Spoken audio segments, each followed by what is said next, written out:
Assalamualaikum warahmatullahi wabarakatuh. Kami dari kelompok 7 ingin mempresentasikan hasil diskusi kelompok kami yang berjudul Securing Information System. Kelompok 7 kami beranggotakan Mei Pramesti Rita Andiana, NIM 2019-066, saya sendiri Vira Amarli Agustin Tias, NIM 2019-074, Muhammad Darokila Ramadan, NIM 2019-081, Sandi Fisher Asfi Arifin 2019-095, dan Filda Aprilia 2019-099. Melindungi sistem informasi. Kenapa keamanan sistem informasi sangat penting? Nah, seringkali sebuah keamanan sistem informasi dianggap kurang penting dan dinomor sekiankan. Kebanyakan suatu perusahaan itu lebih mementingkan mengurangi pengeluaran dan menambah daya saing perusahaan tersebut. Meskipun perusahaan tersebut itu tahu bahwasanya sebuah sistem informasi kalau sudah rusak itu akan menelan biaya yang tidak sedikit. Nah, pengamanan suatu sistem informasi ini sangatlah penting dalam hal menjaga kerahasiaan informasi suatu perusahaan. Apabila suatu informasi penting itu jatuh ke tangan pihak yang tidak bertanggung jawab, pastilah perusahaan tersebut akan sangat dirugikan. Bahkan biasanya itu informasi yang dicuri itu dapat menjadi perusahaan tersebut menjadi bangkrut.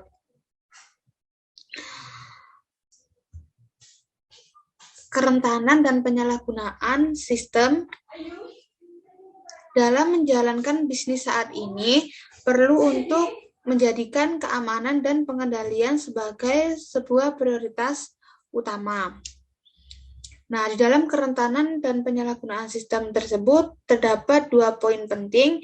Yang pertama ada keamanan dan pengendalian. Yang pertama keamanan security, yaitu merujuk kepada kebijakan, prosedur, dan pengukuran teknis. Nah, keamanan ini digunakan untuk mencegah akses yang tidak berwenang, mencegah alterasi, mencegah pencurian atau kerusakan fisik pada sistem informasi. Yang kedua ada pengendalian atau kontrol. Pengendalian atau kontrol adalah metode, kebijakan, dan prosedur organisasi. Nah, pengendalian ini digunakan untuk memastikan keamanan aset organisasi, memastikan keamanan aset akurasi, dan reliabilitas pencatatan, serta kepatuhan operasional pada standar manajemen. Baik, saya akan melanjutkan presentasi dari teman saya. Mengapa sistem sangat rentan? Ketika data dalam jumlah besar disimpan dalam bentuk elektronik, akan menjadi lebih rentan terhadap berbagai macam ancaman daripada saat berada dalam bentuk manual. Bentuk ancaman berupa potensi akses dari pihak tidak berwenang, penyalahgunaan, atau penipuan yang dapat terjadi di titik akses maupun dalam jaringan. Lalu, perangkat lunak berbahaya. Pengertiannya yaitu malware. Sebutan untuk perangkat lunak berbahaya adalah perangkat lunak apapun yang disengaja dirancang untuk menyebabkan kerusakan pada komputer atau jaringan komputer. Sebaliknya, perangkat lunak yang menyebabkan kerusakan yang tidak disengaja karena beberapa kekurangannya biasanya digambarkan sebagai kutu perangkat lunak. Berbagai jenis malware ada, termasuk virus komputer, cacing komputer, kuda Troya, perangkat pemeras, perangkat pengintai, perangkat lunak beriklan, perangkat lunak jahat, dan scamware. Perangkat lunak berbahaya yaitu virus komputer adalah sebuah program perangkat lunak berbahaya yang mengikatkan diri pada program perangkat lunak lainnya atau arsip data.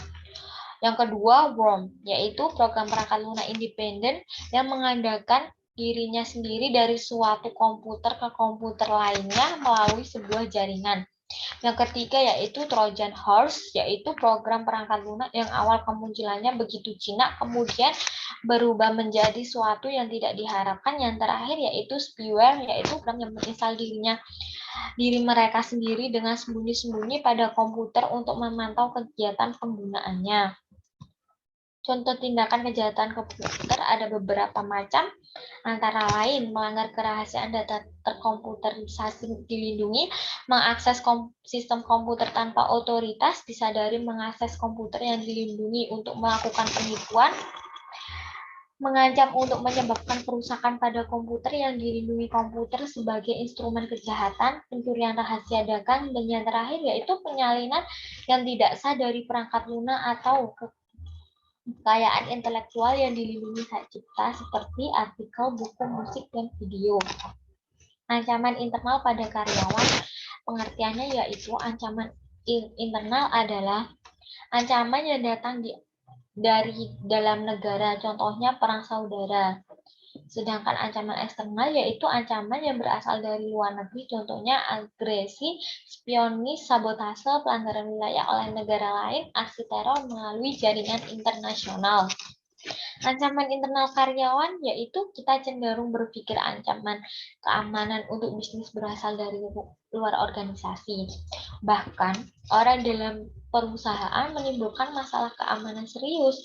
Perusahaan menimbulkan masalah keamanan serius, karyawan memiliki akses ke informasi rahasia dan di hadapan prosedur keamanan internal ceroboh. Mereka sering mampu menjelajah seluruh sistem organisasi tanpa meninggalkan jejak. Dan para karyawan memiliki akses menuju informasi rahasia, dan dengan lemahnya prosedur keamanan internal, mereka biasanya dapat menjelajah ke seluruh sistem organisasi tanpa meninggalkan jejak. Nilai bisnis keamanan dan pengendalian antara lain yaitu kerangka pengendalian dan keamanan yang melindungi aset informasi bisnis dapat menghasilkan pengembalian atas investasi dengan jumlah yang tinggi, juga dapat meningkatkan produktivitas karyawan dan menurunkan biaya operasional. Perusahaan tidak harus melindungi aset informasi mereka sendiri, tetapi juga akses informasi pelanggan, karyawan, dan partner bisnis mereka. Kegagalan untuk melakukan hal tersebut dapat membuka jalan bagi perusahaan menuju gugatan dan memakan biaya akibat pemaparan data dan pencurian. Baik, selanjutnya akan dijelaskan oleh teman saya.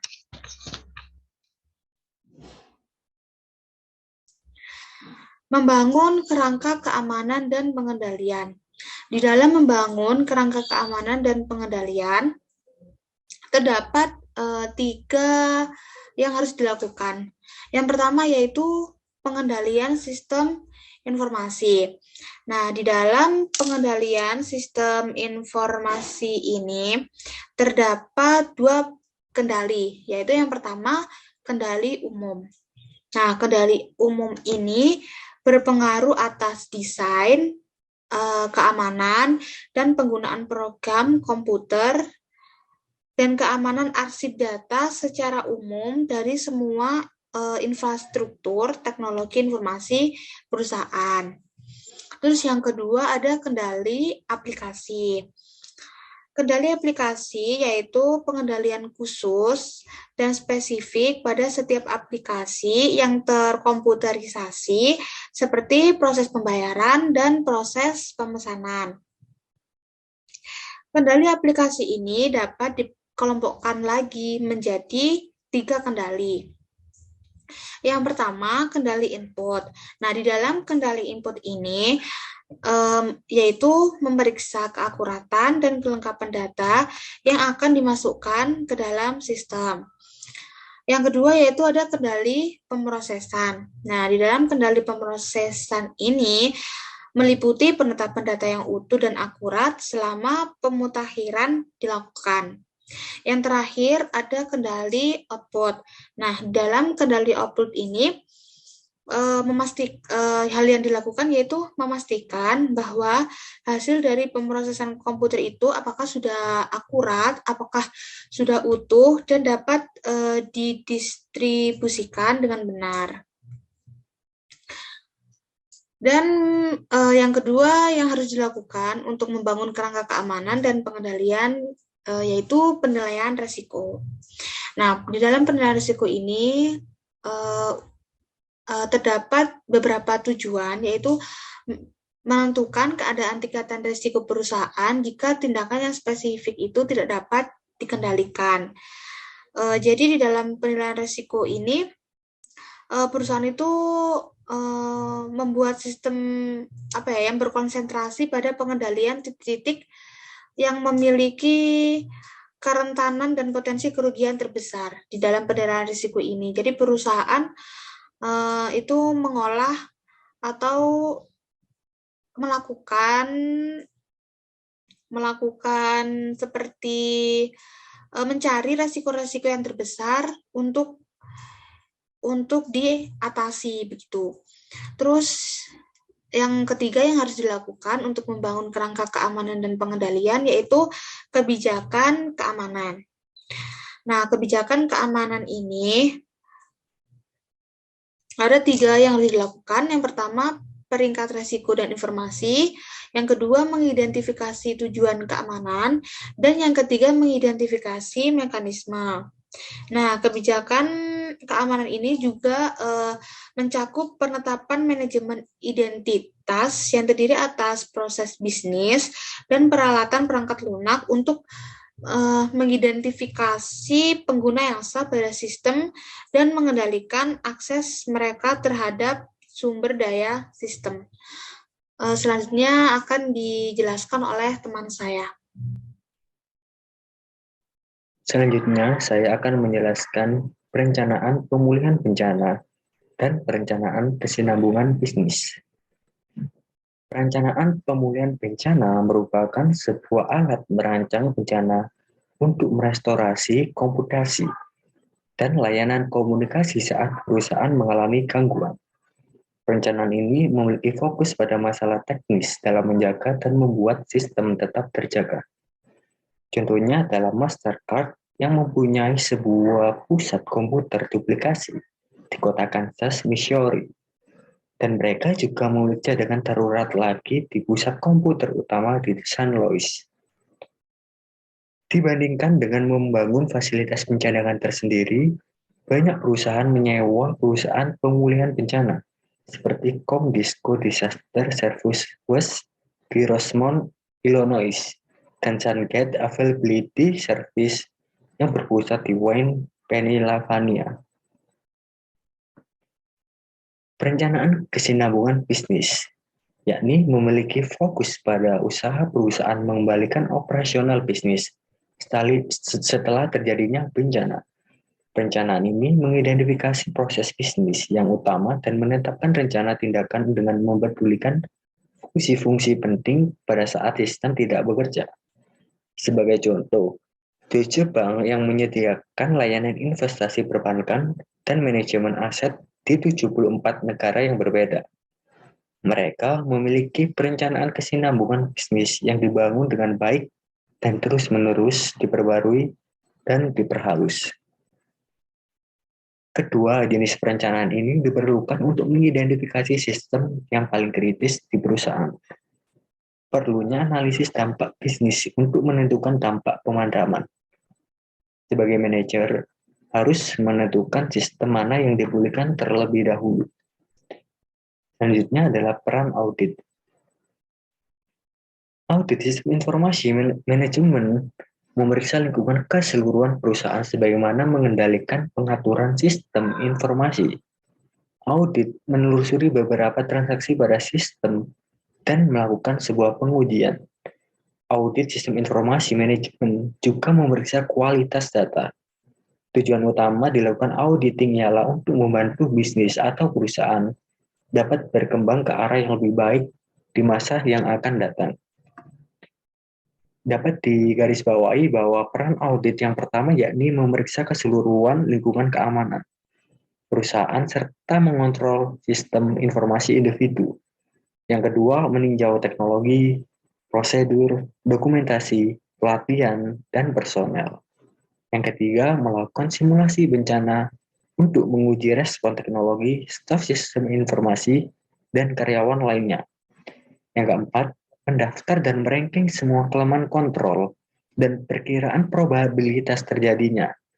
Yang kelima, menilai dampak keuangan dan organisasi dari setiap ancaman.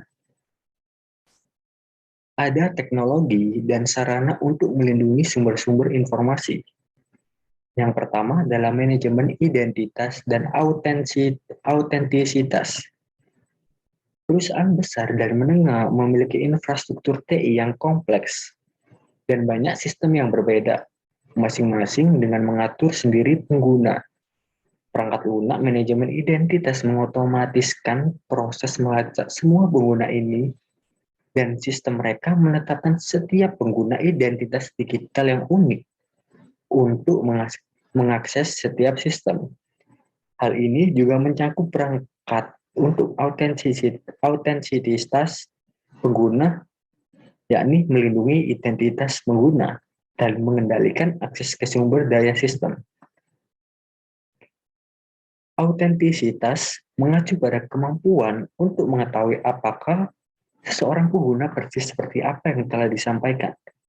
Hal ini dibuktikan dengan menggunakan password yang hanya diketahui oleh pengguna.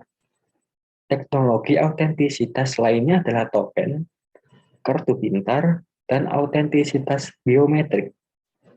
Token merupakan perangkat fisik yang mirip dengan kartu identitas yang dirancang untuk menjamin identitas pengguna tunggal.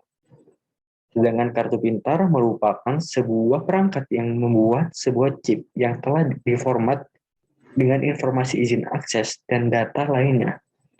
Dan autentisitas biometrik merupakan sebuah sistem yang dapat membaca dan menerjemahkan sifat perorangan manusia. Selanjutnya akan dijelaskan oleh teman saya. Selanjutnya, firewall. Kombinasi dari perangkat keras dan perangkat lunak yang mengendalikan aliran masuk dan keluar lalu lintas jaringan. Firewall merupakan kombinasi perangkat lunak dan perangkat keras yang mengendalikan arus lalu lintas jaringan yang masuk dan keluar. Firewall bertindak sebagai penjaga yang memeriksa identitas setiap pengguna sebelum memberikan akses ke jaringan.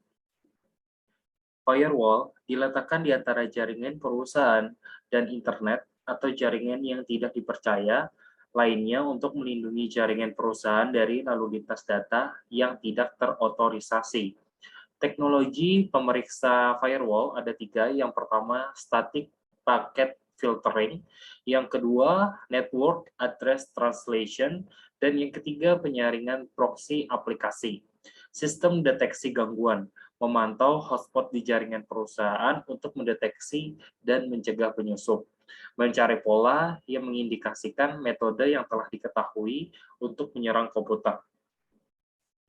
Sistem deteksi gangguan menggunakan perangkat yang selalu aktif melakukan pemantauan yang diletakkan di titik-titik yang paling rentan dalam jaringan perusahaan untuk secara terus-menerus mendeteksi dan menghalangi para penyusup. Sistem akan membunyikan alarm jika terdapat aktivitas yang mencurigakan. Perangkat lunak antivirus dan anti-spyware memeriksa keberadaan malware di komputer dan dapat menghilangkannya juga. Membutuhkan pembaruan terus-menerus. Software antivirus dirancang untuk memeriksa adanya virus komputer dalam sistem dan drive komputer. Antivirus mencegah, mendeteksi, dan menghapus software perusak, termasuk virus komputer, worm, Trojan horse, spyware, dan adware. Antivirus biasanya hanya efektif melawan virus yang sudah dikenalnya. Oleh karena itu, supaya tetap efektif, harus dilakukan update berkala. Yang berikutnya, sistem manajemen ancaman terpadu. Untuk membantu bisnis mengurangi biaya dan meningkatkan pengelolaan, vendor keamanan telah digabungkan menjadi satu alat-alat berbagai keamanan, termasuk firewall, jaringan virtual private, sistem deteksi intrusi, dan konten web penyaringan dan software anti-spam. Product Management keamanan yang komprehensif ini disebut Unified Threat Management System atau UTM. Meskipun awalnya ditujukan untuk UMKM, produk UTM tersedia untuk semua ukuran jaringan. Vendor UTM terkemuka mencakup Crossband, Fortinet, dan Checkpoint. Dan vendor jaringan seperti Cisco System dan Juniper Networks menyediakan beberapa kemampuan UTM pada peralatan mereka. Berikutnya, melindungi jaringan nirkabel. Standar keamanan awal yang dikembangkan untuk Wi-Fi yang disebut Wired Equivalent Privacy atau WEP memberikan beberapa kebebasan pada keamanannya jika pengguna ingat untuk mengaktifkannya menggunakan VPN ketika mengakses data internal perusahaan. Tidak begitu efektif karena kunci enskripsinya relatif mudah retak. WEP menyediakan beberapa margin keamanan, namun jika pengguna ingat untuk mengaktifkannya, korporasi selanjutnya dapat meningkatkan keamanan Wi-Fi dengan menggunakannya bersamaan dengan teknologi Virtual Private Network atau VPN saat mengakses data perusahaan internal. Pada bulan Juni tahun 2004, Grup Perdagangan Industri Wi-Fi Alliance menyelesaikan spesifikasi 802.11i atau juga disebut Wi-Fi Protected Access 2 atau WPA2 yang menggantikan WEP dengan standar keamanan yang lebih kuat. Alih-alih kunci enskripsi statis yang digunakan dalam WEP, standar baru menggunakan lebih banyak tombol lagi yang terus berubah membuatnya sulit untuk retak. Ini juga menggunakan sistem autentikasi transkripsi dengan server autentikasi pusat untuk memastikan hanya pengguna yang berwenang yang mengakses jaringan. Berikutnya, enkripsi dan kunci infrastruktur publik. Proses transformasi teks dan data biasa menjadi teks tersandi yang tidak dapat dibaca oleh siapapun kecuali pengirim dan penerima yang dituju. Enkripsi adalah proses mengubah teks atau data biasa menjadi teks bersandi, rahasia atau cipher yang tidak dapat dibaca oleh siapapun selain pengirim dan penerima yang dimaksudkan. Data dienkripsi menggunakan kode numerik rahasia yang dinamakan kunci enkripsi. Dua metode untuk melakukan enskripsi pada web adalah SSL dan SHTTP. Secure Socket Layer atau SSL memungkinkan komputer klien dan server untuk mengelola aktivitas enskripsi dan deskripsi sebagaimana mereka berkomunikasi satu sama lain selama berlangsungnya sesi web yang aman. Secure Hypertext Transfer Protocol atau SHTTP adalah protokol lainnya yang digunakan untuk mengenskripsi data di internet, terbatas pada pesan individual, sementara SSL dirancang untuk membangun hubungan yang aman antara dua komputer. Kunci enskripsi publik menggunakan dua kunci, satu dibagikan atau sifatnya umum, dan satu lagi sepenuhnya pribadi. Tanda tangan digital adalah pesan yang dienkripsi yang hanya dapat diciptakan oleh seorang pengirim menggunakan kunci private-nya sendiri. Selanjutnya akan dijelaskan oleh teman saya. Baik, saya akan melanjutkan presentasi dari teman saya. Selanjutnya yaitu memastikan ketersediaan sistem. Sebagai perusahaan yang semakin bergantung pada jaringan digital untuk pendapatan dan operasi, mereka perlu mengambil langkah-langkah tambahan untuk memastikan bahwa sistem dan aplikasi mereka selalu tersedia. Dengan cara yaitu yang pertama, sertifikat digital. Yang kedua, infrastruktur kunci publik atau PKI. Yang ketiga yaitu memastikan ketersediaan sistem. Yang keempat yaitu sistem komputer yang toleran terhadap kesalahan. Yang kelima yaitu komputasi ketersediaan tinggi. Yang keenam yaitu komputansi berorientasi pemulihan. Yang ketujuh yaitu mengontrol lalu lintas jaringan. Yang terakhir yaitu pengalihdayan keamanan. Yang pertama yaitu sertifikat digital. File data yang digugakan untuk menetapkan identitas pengguna dan aset elektronik untuk perlindungan transaksi online. Yang kedua yaitu menggunakan pihak ketiga yang terpercaya, otoritas sertifikat atau CA, untuk memvalidasi identitas pengguna. Yang ketiga yaitu CA memverifikasi identitas pengguna, menyimpan informasi di server CA yang menghasilkan sertifikat digital terenskripsi yang berisi informasi ID pemilik dan salinan kunci pihak pemilik. Yang kedua yaitu infrastruktur kunci publik atau PKI. Penggunaan kriptografi, kunci publik bekerja dengan otoritas sertifikat. Infrastruktur kunci publik banyak digunakan dalam e-commerce. Selanjutnya yaitu memastikan ketersediaan sistem. Pemrosesan transaksi online membutuhkan ketersediaan 100% tanpa downtime. Selanjutnya yaitu sistem komputer yang toleran terhadap kesalahan. Yang pertama yaitu untuk ketersediaan berkelanjutan, misal pasar saham. Yang kedua yaitu mengandung komponen perangkat keras, perangkat lunak, dan catu daya yang berlebihan yang menciptakan lingkungan yang menyediakan layanan berkelanjutan dan tanpa gangguan. Selanjutnya yaitu komputansi ketersediaan tinggi. Yang pertama yaitu membantu memulihkan dengan cepat dari kerusakan. Yang kedua yaitu meminimalkan tidak menghilangkan dan downtime. Yang selanjutnya yaitu komputansi ketersediaan tinggi, yaitu merancang sistem yang pulih dengan cepat dengan kemampuan untuk membantu operator menentukan dan memperbaiki kesalahan dalam sistem multi komponen. Selanjutnya yaitu mengontrol lalu lintas jaringan. Inspeksi paket mendalam atau DPI.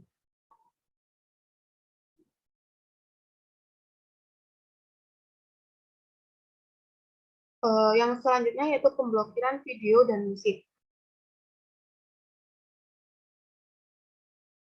Inspeksi paket mendalam atau DPI atau bisa disebut juga dengan Deep Packet Inspection atau DPI membantu memecahkan masalah ini. DPI memeriksa file data dan memilah prioritas rendah sambil menugaskan prioritas yang lebih tinggi untuk file bisnis penting. Berdasarkan prioritas yang ditetapkan oleh operator jaringan, ia memutuskan apakah paket data tertentu dapat berkelanjut ke tujuannya atau harus diblokir atau ditunda sementara. Lalu lintas yang lebih penting dengan menggunakan sistem DPI dari Alert Communication, file state mampu membatasi jumlah lalu lintas file sharing dan memberikan prioritas yang jauh lebih rendah.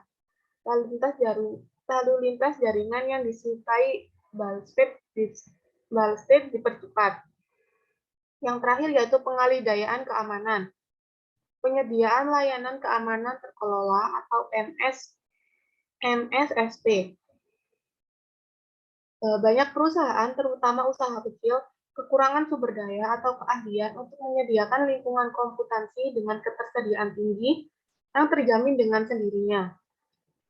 Mereka dapat mengalihkan banyak fungsi keamanan ke penyedia layanan keamanan yang dikelola, atau Managed Security Providers, atau MSSP, yang memantau aktivitas jaringan dan melakukan pengujian kerentanan dan deteksi intrusi.